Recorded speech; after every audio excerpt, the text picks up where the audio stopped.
Today, the Sooner Magic Bros talk about Bedlam Rivalry Week. It's Oklahoma versus Oklahoma State. Yeah, baby!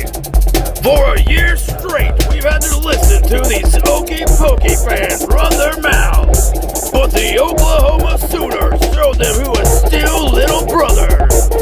Pistols were firing, but Oklahoma's defense was bulletproof. Hey, what's up? Welcome back to the Sooner Magic Bros. This is your boy Derek. Johnny Johns. The man. Man with the plan. What was the plan this weekend? So the plan was when you get in line at the OU game, Bedlam game, don't drink the orange Kool-Aid in the Ozark bottle, or Ozark gallon bottle. Mm-hmm. So since that's how the game started, should we start with that? It was legendary. Well, I'm gonna upload another video where we describe it. It was right after it happened, but you can go ahead and say it again, but you got to watch the other video. Yeah. So this kind of, I guess if you're an OSU fan and you were one of the few that was sprinkled in there, you know, you'll think like, man, this should have been a sign of how our day went. And if you're an OU fan, this is kind of how it went as well. So we get there. Pretty cool guys, right? Yeah, they're OSU cool fans, but they're waiting in line. We're going through the metal detectors, and anyway, we see these guys, probably early 20s, maybe, who knows, maybe they go to school at OSU, but they're drinking a gallon jug of orange Kool-Aid and vodka, and you can tell the two of them are like, man, you know, should we set it down? It's almost, you know, let's chug the rest. There's still like a half a gallon left. Right, and this line's moving a little faster than they're probably anticipated. And anyway, he starts chugging it, and then he asks our youngest brother, he wants a drink, he takes a swig of it, he's like, damn, that's actually pretty good. I said, dude, don't let nobody see you drinking the orange Kool-Aid, bro. This is Bedlam. Anyway, I may or may not have also taken a drink of it, but I got down. I snuck a little small swig, but there was a security guy staring at me, so I had to like turn my back, and I was like... He drank the orange. We drank the orange Kool-Aid, okay? Trying to help a little brother out. Right. So anyway, we get what we can of this gallon. Long story short, OSU guy, that kid chugs the whole rest of it because we're almost there. You probably shoot off, all right. We're like, dude, show us how OSU fans do it. Come on. We're kind of egging him on. He chugs the whole fucking thing. And about 30 seconds later, he looks at his buddy, and he's like, and I'm like, bro, the trash can's right there, man. Yeah. He runs to the trash can. And it was one of them deals you had to have been there. And he goes... runs over there, gets out of line. His buddy saves his place. We saved his spot, yeah. Right in front of all the security guards. Like, right there by the gate. That's where the trash cans are. And he's just... orange Kool-Aid like everywhere. Times. He puked like 4 times. Yeah. Got back in line and had Went to walk back to the trash can. Because it wasn't done yet. It wasn't done puking. But imagine you're there, you know, you see a kid with Oklahoma State shirt, orange hat, everything, and then he runs to the trash can and orange Kool-Aid, he's just puking orange Kool-Aid. It was orange, too. It was orange Kool-Aid everywhere, dude. I was trying to record it, but I had my gloves on and couldn't get them off in time to record it. I wish I did. It would have been priceless, dude. It was one of the moments you had to have been there. If you're one of the ones that was in line by us and you've seen it, then I'm glad you've seen it. But it was fantastic. Yeah. But anyway, start to the. It was a great start to the game, and then we go out and immediately, we just. I told it's on video. I tell our youngest brother, I said, dude, I can feel it. It's in the air tonight. I can feel it. And we come out and just played that way. And on offense, it was only for one quarter we played that way. On defense, pretty much the whole game they played really well. And the 1 touchdown and 2 field goals they gave up, I mean, shit, dude, they played most of that damn second half, dude. It was just, the defense played really well, man. And Eric Gray, we seen him walking through the tunnel. We haven't really talked a whole lot about him in these videos, but, dude, that man has been awesome. Like, Eric Gray is fucking awesome. And he had another pretty good day. I was wondering where there was a moment, pretty good little stretch where I didn't see him in the game that much. Yeah, I wonder what that was about. I'm not really sure. Right. It was like in the second half, we were like, dude, where's Eric Gray? Right. No, and he did come back out there again. Yeah. But He was dealing with something. it may have been. It may have been dealing with something. But he still got like 90 yards rushing, and I'm sure he got a decent amount receiving as well. But Yeah, I got a note here. He rushed in. 90 yards rushing. Where's it at? It was the So he had 90 third yards rushing. touchdown that we had. Yeah, He had punched another. it in. Right. And another 30 yards receiving, so he still ends up with a total of 120 yards, plus I'm sure he returned some kicks and whatnot. So he's had over 100 yards now for quite a few games. a lot of games. But anyway, so Derek, he mentioned a stat. He goes, man, did Sanders really have more yards than Dylan Gabriel? I'm like, well, Dylan Gabriel had to get all his yards in the first quarter because he didn't complete a pass for 3 quarters straight. There's one pass. After he went on that nice little streak, he completed half of his passes, but he completed like almost all of them in the first quarter.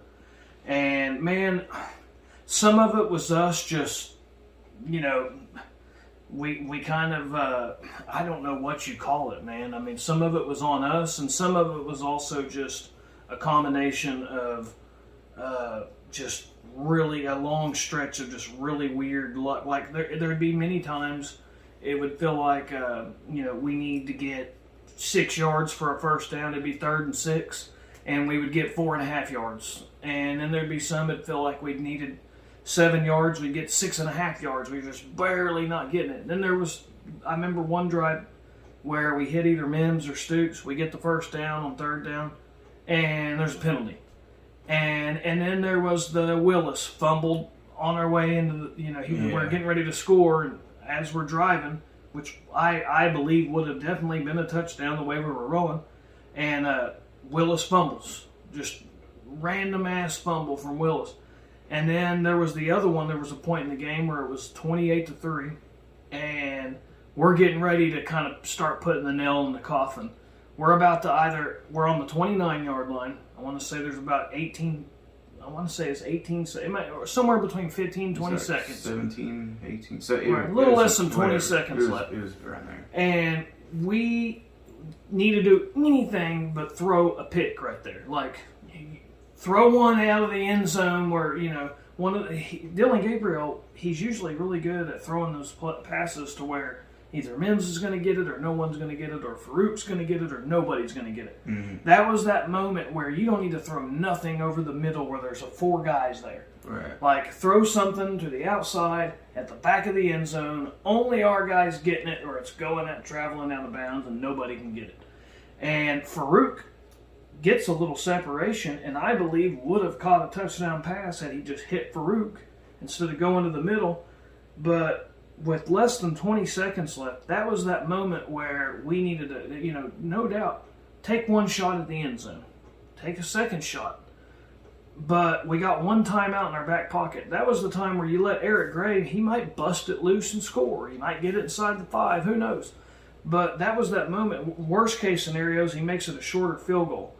But that was that moment where we could have either made it 35-3 at halftime or 31. And then, so if you take away that, and you also take away where Willis randomly fumbles, it's 42-3 at halftime. And then it don't make a shit if we don't score in the second half at all. You know what I mean? So, and I get it.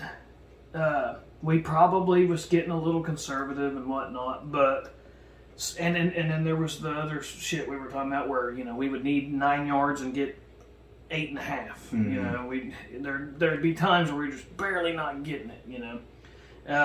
But it happens. At the end of the day, though, we had all those recruits. A lot of the big heavy hitters were defensive recruits.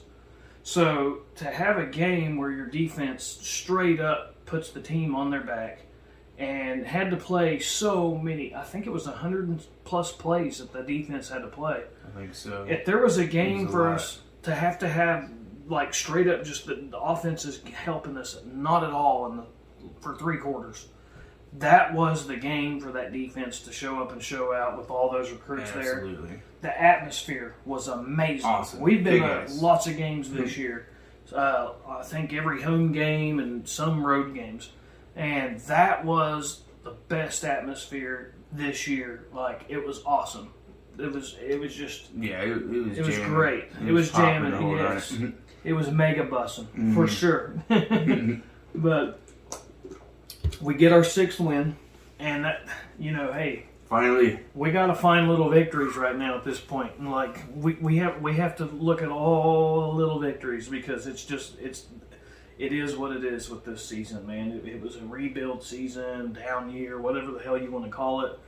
But since I've been watching like Oklahoma faithfully, which was in 1999 when we hired Bob Stoops, it just happened to be the year I really got into it. And Josh Heupel was my hero. His team went down. That sucks. But our old boy Spencer. Yeah, it's kind of weird. It was like some sooner on sooner violence. I don't really know who to cheer for. Josh Heupel for me. But yeah. But no, it's been one of them deals where we have like never had a losing season since 1999. We've had 23 years straight making it to a bowl game, and I did not want to see us in that streak, man. Even on an off year, even the 05, the 09, the 2014, we still managed to win 7 or 8 games even on those down years. Mm-hmm. So I really that was the only thing still alive, like the only thing for us to keep rooting, have something to continue like being excited or root for something, and here's another deal.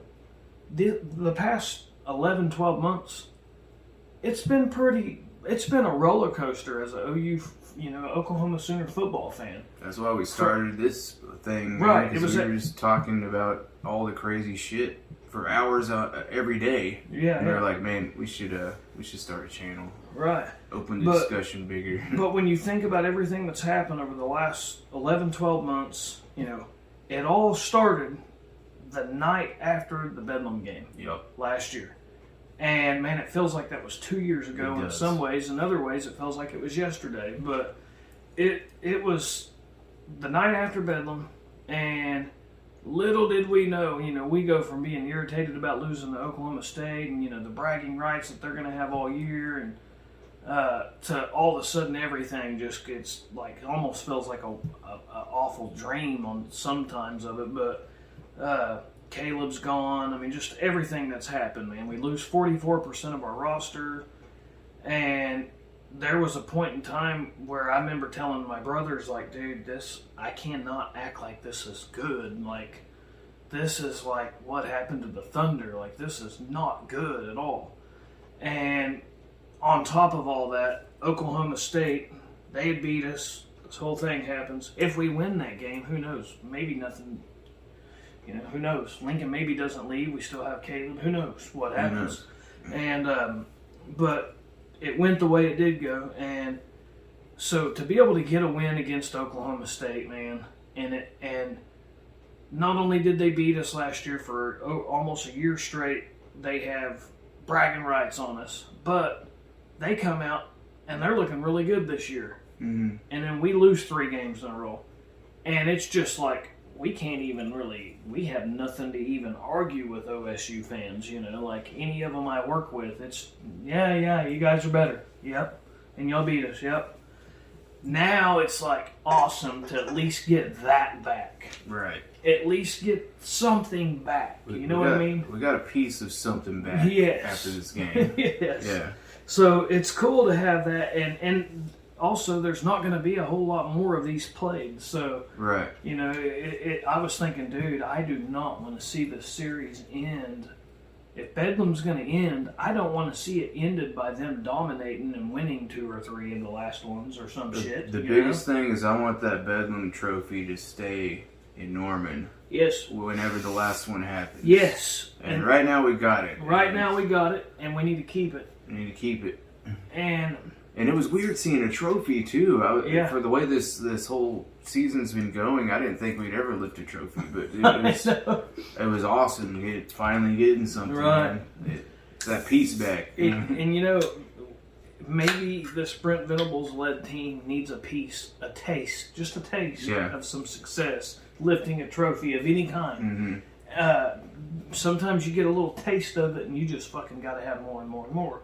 Kind of like there's guys that, you know, they've worked like these really bad paying jobs, and they get a job that pays pretty good, and once they get those first couple paychecks, dude, they get a taste of it, and that's it. They're gonna be successful for the rest of their life till they retire. And I've seen guys get a taste of it and become, you know, successful guys that show up and they're reliable. And then I've seen some guys that they get their paychecks and they go party and then they call in a couple days and they end up getting laid off. But this team looks like, I feel like this team. It seemed like, man, they liked the taste of the success. I just loved it that it was a big time defensive performance, and it wasn't like it was Gunnar Gundy out there playing quarterback. Yeah. You know, it was a really good quarterback, and I know he's not 100%. Quarterback. Right. I know he's not 100%, but he still looked pretty fast. He still threw the ball downfield. I don't know if was it just throwing shoulder that's been hurt or his other shoulder? I look like, actually now I don't remember. I saw an ice pack on his shoulder like in one of the videos, but now I don't know which one it was. I can't remember which shoulder. Right. I'm not sure. Either way, he did play, man, and he could still run. I was glad we were able to contain him. But it was a step in the right direction, dude. And we picked one hell of a year to make an Oklahoma football podcast. And it feels so good to get to do a happy video, a fun video, you know, like finally. Yeah, like I mean the Kansas game was cool. We beat a ranked Kansas team. The Nebraska game was awesome. But this one right here, man, it felt good. It felt great. And I would love to see us go out there and beat Texas Tech. Have, you know, Brent Venables rally everyone to win a bowl game and at least finish this off on a pretty good note. Yeah, finish it strong. I would like to see what's going on with the recruiting. I know you were just looking on his Twitter. He posted a video, David Hicks. He posted a video of his room that he stayed in and all the cool shit. I'm not sure if that was him that posted it. I thought it was him. But it was one of the hotel rooms that he was staying in. I think he might have been staying with his buddy or something. But they decked it all out with OU stuff and like pictures of him and that's awesome. They laid out the red carpet for. I'm sure all I saw was the hotel room stuff, but and it looked like he had a smile on his face in the pictures. But I think he had a good time. They were all there. There was like I think they said there was almost 40 recruits altogether. Man, a lot of we got to get him, man. I think our donors they need to do everything they can to get him here, man. Hey, I donated my $5. No. Yeah. No, hey, it may sound funny. Even, you know, don't feel bad if you donate $5 or $20 or whatever. If everybody at the stadium donated $5, you know, do the math on that. There's 85,000 people. So if everybody in that stadium would just donate a $5 bill every game day, you donate an extra $5. That's how much it costs for a bottle of water. Okay, so. Yeah, that's true, man. We could get some good NIL money for these kids, but and I know we don't want to be Texas A&M. You've seen where it got them. You know, you buy a bunch of recruits. Hell, even Texas, man, they get really good recruits all the time. You got to be able to develop them as well. But I love it that I feel like everything went the way we needed it to go yesterday. Finally, once, everything went perfect. I would have loved to have seen the offense be able to totally bury it. Perfect, yeah. Yeah, other than the offense. Nearly perfect. There we go. Dylan Gabriel went like 1 for 11, man, after the really good start in the first quarter. But, I mean, I guess, like we were talking about earlier, you know, if they would have went out there and scored they only scored 4, the team scored 4 touchdowns. If they would have went out there and scored 1 in the first quarter, 2 in the second quarter, and then maybe none, a little sluggish third quarter, and then score 1 in the fourth, we're not really tripping. We're happy about what they did. If they were more spread out. They're a little more spread out between all them shitload of 3 and outs that happened. It wouldn't have felt that bad. But what felt bad is they had gotten they was playing on the house's money after that first quarter. Mm-hmm. And then we just had a bunch of 3 and outs, man. Just bam, bam, bam, bam. I mean, it just felt like, thank God for commercial breaks, the defense got some kind of a break. Yeah. You know what I mean? Yeah, But, the defense looked hungry. Right. Yeah, they were playing pretty fucking good. I think so. Oh, yeah. and dude, I loved it. Being at the game, it is cool, especially we were right there by the tunnel, by the visiting team tunnel. So all those seniors, a lot of them come out for the senior night, and they went through that tunnel. And we got to see Eric Gray, and, man, all the seniors. Jordan Kelly was one of them. And I was at the very, like, it was like the highest you could get back before the tunnel stops, and I could barely get my fingertips down, and there was a few guys, they were barely able to give me a high five. They were giving high fives, but yeah, there's a few, man, they can jump pretty high. I was towards the top. I mean, the big linemen that are 6'6", they were able, like Jordan Kelly. Jordan Kelly gave me the best high five out of all of them. Jordan Kelly did. But it was like a challenge before the game started. That's why I put my hand there as like the highest possible spot. Right. I was like, let's get a challenge going before the game even starts. Man, the high five. It was also wild. See, Mike Gundy. I remember like it was almost like being in a dream. I remember seeing the whole team running. I seen him running, and it was wild. Like, wow, I'm a man. I'm 40. There he is. There's, he talks a good game. There's, guys, what is this? This is option football. When the Jalen Hurts year. Mike Gundy's always great in the press conferences. He said, I guess he was referring to Brent Venables talks a good game or whatever. We're still trying to find that clip. You said you seen it. Man, I saw a clip, and I don't know if it was taken out of context. Maybe I was trying to find it on Twitter before we recorded this, but I thought that before it was one of the Bedlam press conferences. I thought that Mike Gundy said, well, he talks a good game, and was talking about Brent Venables, and I saw this post on Twitter, but now I can't find it anymore. But I was, if y'all can find it or let me know what that was about. I want to know if it was actually about Brent Venables or if somebody like put that together. I'm going to try to find it. I'm going to look. I'm going to have to watch the whole thing, which I usually do on our coaches, but not theirs. Yeah, I don't ever watch the other teams' press conferences, but I'll have to watch that one. Right. So, man, moving forward, dude, I hope we can get the safety, flip him from Notre Dame. I hope we can get David Hicks. That'd be huge. Huge. Like, God, because David Hicks is a guy who could help us right away. I really believe that. And even Jackson Arnold and the Petaway and PJ Adebawore.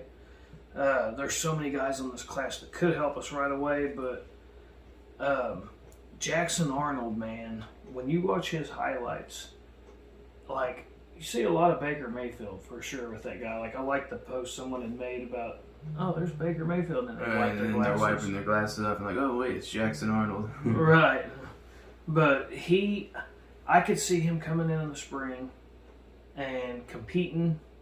Dylan Gabriel, he ain't going pro, obviously. He'll be back, he'll win the job, and he'll probably play really good, but he is a little injury prone is my biggest thing on him. I feel like he plays really good when he's not injured.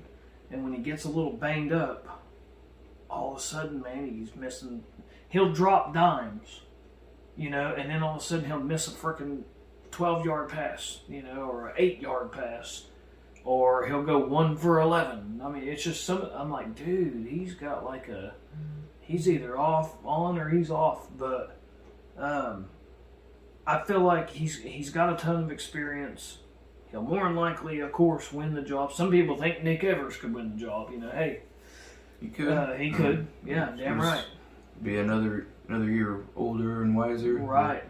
Because I think he's got tons of talent. He just wasn't ready this year. Speaking of that, like I'm excited for the quarterback room going into next season. Me too. Because of all the dudes you're going to have in there. You're going to have more experienced guys, but also Jackson Arnold coming in. Yes. Where I hope they can all learn some things from each other, and it ends up just making one badass quarterback between all of them. Yes. And if you're Davis Bell, man, OBU and Shawnee, I think they might need a backup quarterback. That might be a good place. They might need one. I'm not sure. That might be a good place for Davis Bevel to go, man. I would go watch him. Yeah, right. It's I not mean, very far from us. maybe start at OBU or something. I wish I knew what was up with that.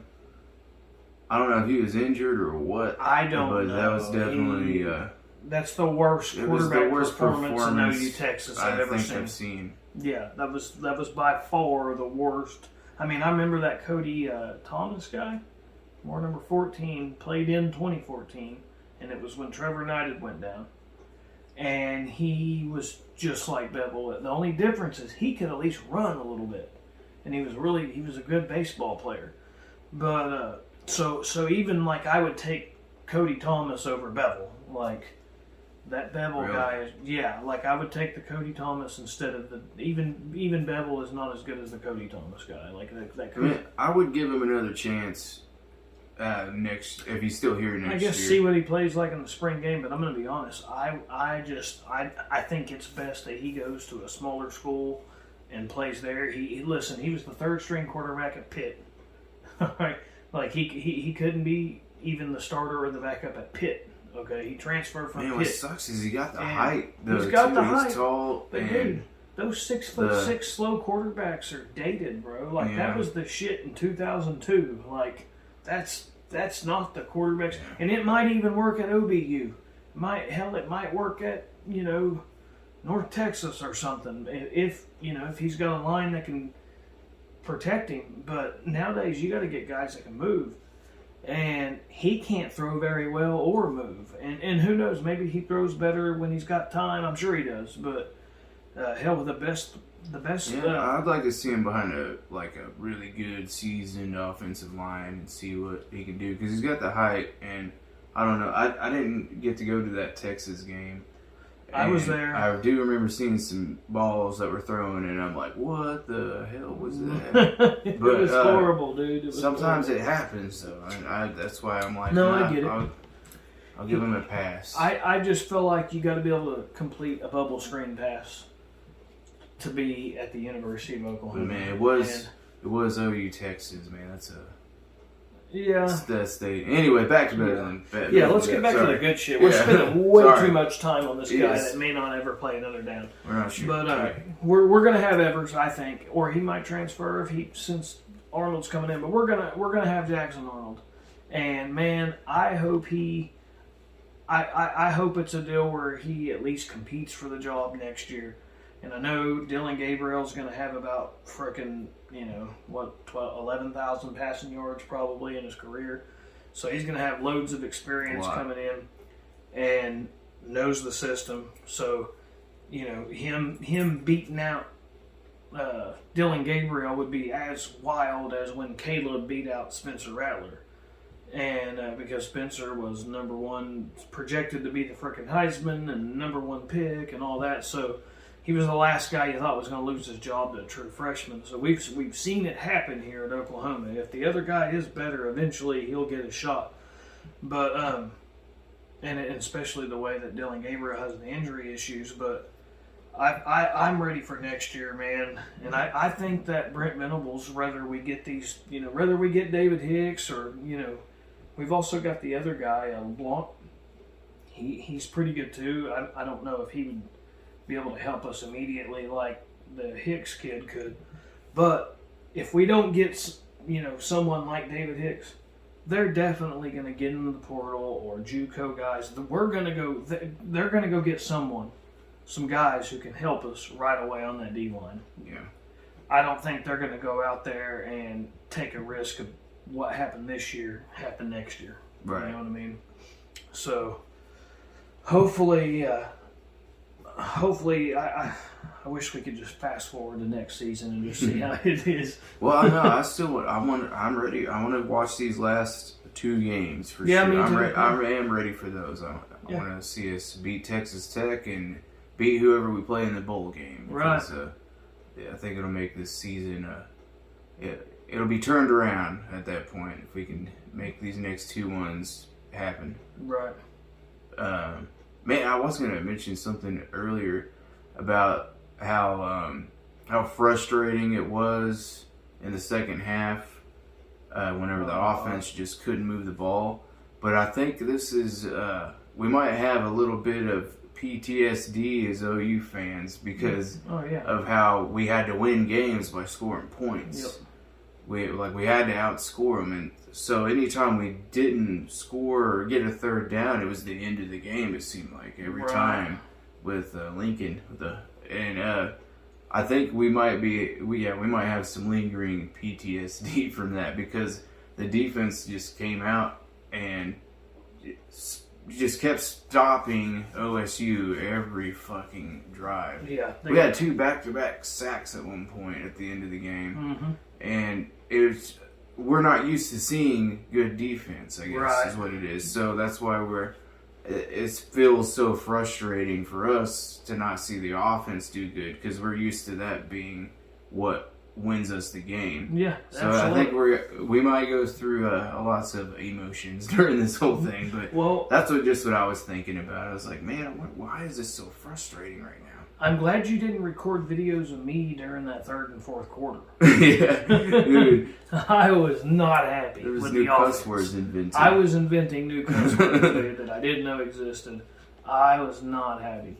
But like you were saying though, if you spread those points out, it doesn't feel so right.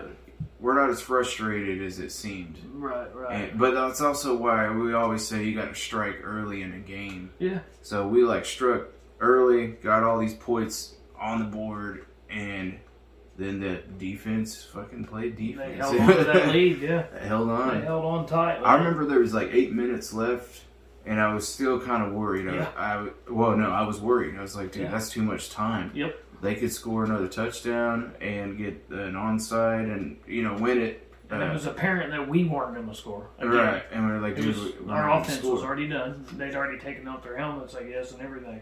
That was impressive, man. It was. And there was a couple of them drives, man, where the spot in the game where you're talking about, I want to say there was 5 or 6 minutes left, and there was that point in the game, and I'm really cussing this offense down. And I mean, the bad, horrible things I said about Jeff Levy and Dylan Gabriel during this time. Just the heat of the moment. But. Yeah, just the heat of the moment. And I'm like, and then I'm like, dude, they're not gonna keep stopping them, dude. We're asking way too much out of this defense, dude. This is bullshit. Like, guys, just get something. First, it was like, dude, just get one touchdown, just get one. And it was like, dude, just get one field goal. Let's just get one fucking field goal. Then it was like, dude, just please get a first down. Yeah. Please just complete one so pass. So we can get close enough for a chance of a field goal. Yes, just please complete a pass. Just please get one first down.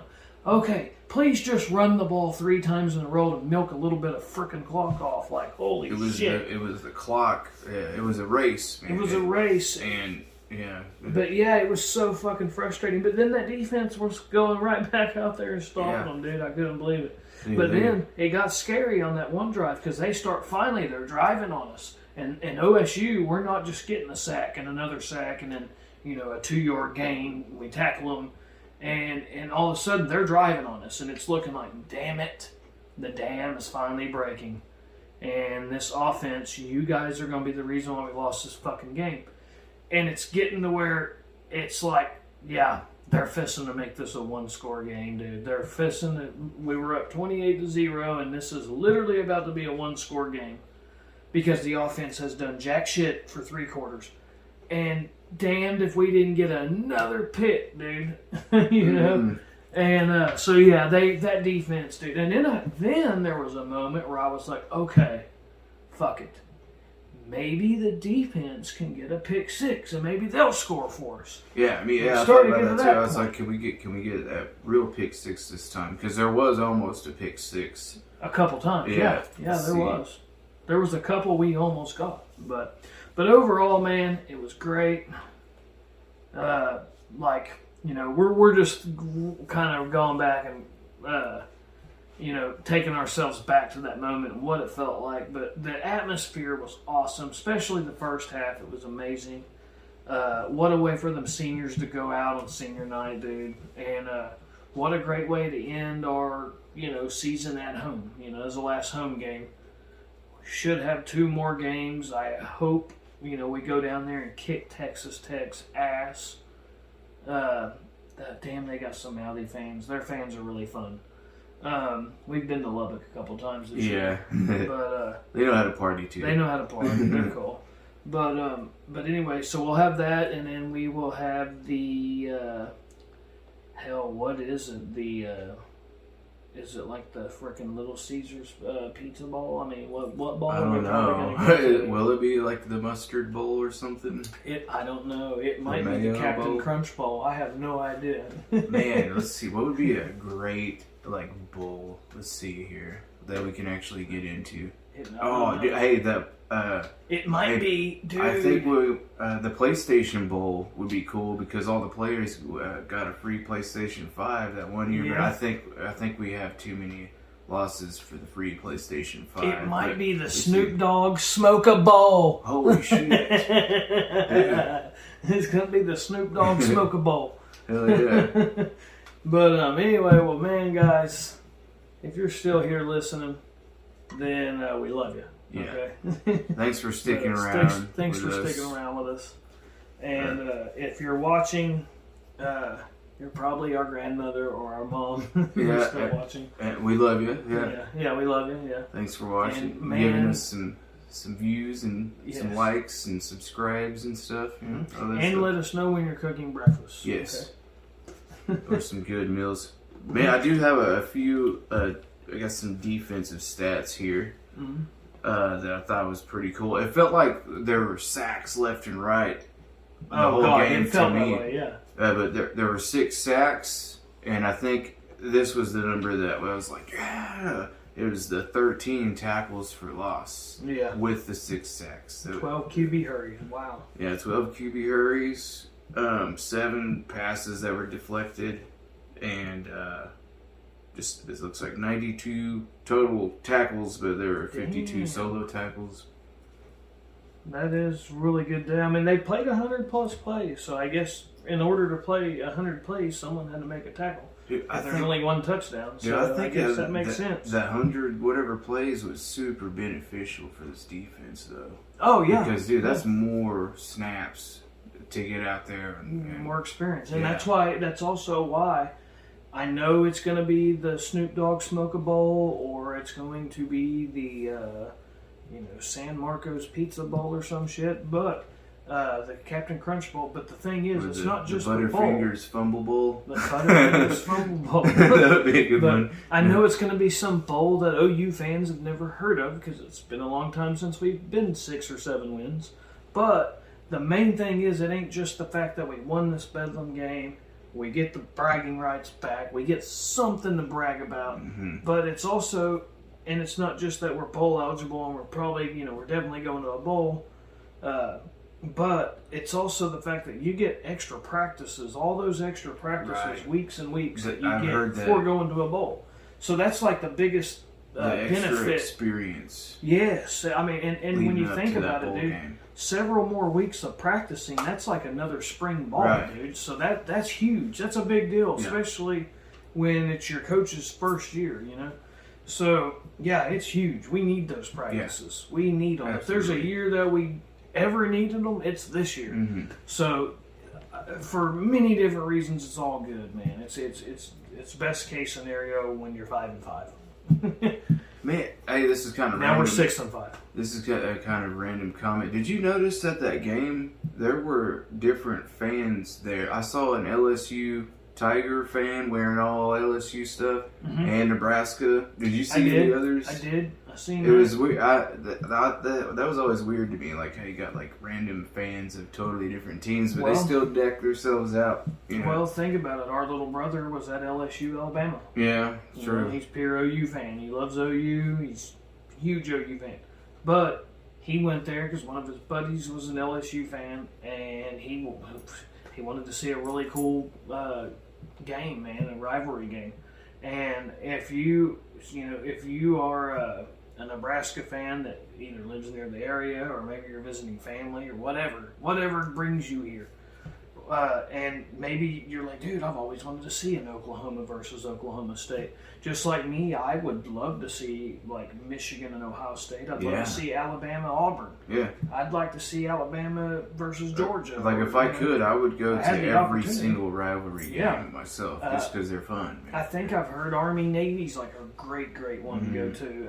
A lot of people want to see OU Texas even. So yeah, I did believe it since it was Oklahoma versus Oklahoma State. You know what I mean? So I can see why there was some other college football fans there, but it was cool, you know? So we can agree that Paul Feinbaum is probably fucking dead wrong because we had other fans there to watch the Bedlam game. So I guess people do care about the Bedlam game, right? Right. Fuck Feinbaum. Dude, he's I don't think he's watched any Big 12 games. Yeah, probably. He's a Stoops, man.